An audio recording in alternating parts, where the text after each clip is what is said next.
ஆண்டவனும் ஆண்டு கொண்டிருப்பவரும் எனக்கு கொடுத்த இந்த வாய்ப்பு, மக்களுக்கு சேவை செய்வதற்காக இந்த மக்கள், மயிலை மக்கள், ஒட்டுமொத்த தமிழக மக்கள் தேசிய ஜனநாயக கூட்டணிக்கு வெற்றியை தருவார்கள்.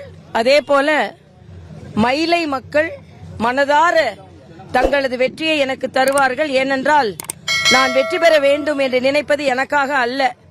நான் வாழ்க்கையில் மிக உயரிய பதவிகளை எல்லாம் பார்த்துவிட்டு வந்தவள். மக்களோடு மக்களாக, மக்களில் ஒருவளாக, மக்களோடு மக்களாக, மக்களில் ஒருவளாக என் வாழ்க்கையே நான் மக்களுக்காக அர்ப்பணிக்கப்பட்ட ஒன்று.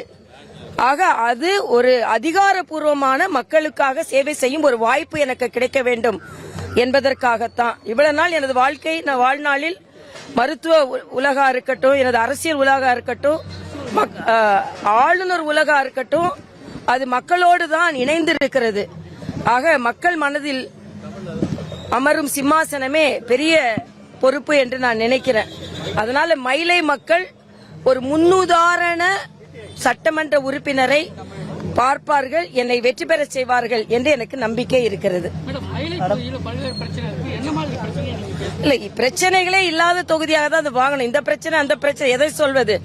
அங்க வாகன நெரிசல் இருக்கு, தண்ணீர் பிரச்சனை இருக்கு, மீனவ சகோதரர்களோட பிரச்சனை இருக்கு, அங்க ஹவுசிங் போர்டு வீடு கட்டி கொடுப்பதில் பிரச்சனை இருக்கு, எல்லா பிரச்சனைகளும் அங்கே இருக்கிறது. இதற்கு முன்னால் வெற்றி பெற்றவர் எந்த வாக்குறுதியும் சரியாக நிறைவேற்றவில்லை.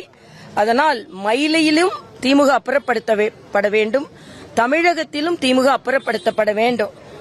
நான் பல தேர்தல்களில் போட்டி போட்டுட்டேன். ஏன்னா நாங்க கட்சியையும் வளர்த்து நாங்களும் வளர வேண்டிய ஒரு சவாலான சூழ்நிலையில் தான் தமிழகத்தில் எங்களது அரசியல் வாழ்க்கை இருந்தது. அதனால் நாங்கள் இன்று எங்கள் கட்சியை பலப்படுத்தி இருக்கிறோம். அதனால் நாங்களும் பலம் பெற்றிருக்கிறோம். அதனால கட்சியோடு வளர்ந்த நாங்கள் இன்று கட்சியோடு வெற்றி பெறுவதற்காக இறைவனை நான் பிரார்த்திக்கிறேன். எந்த அளவுக்கு வெற்றி வாய்ப்பு இருக்கு? பிரகாசமா இருக்கு, நிச்சயமாக வெற்றி வாய்ப்பு இருக்கிறது. அதுல எந்த சந்தேகமும் இல்லை. எனக்கு எவ்வளவு வாக்கு வித்தியாசம் என்பதுதான் எனது குறிக்கோளா இருக்கிறது. ஆனா மறுபடியும் சொல்றேன், நான் சட்டமன்ற உறுப்பினர் என்பதை விட மயிலையில் ஒவ்வொரு குடும்பத்தின் உறுப்பினராக, சகோதரியாக, அக்காவாக வலம் வரதான் நான் ஆசைப்படுகிறேன்.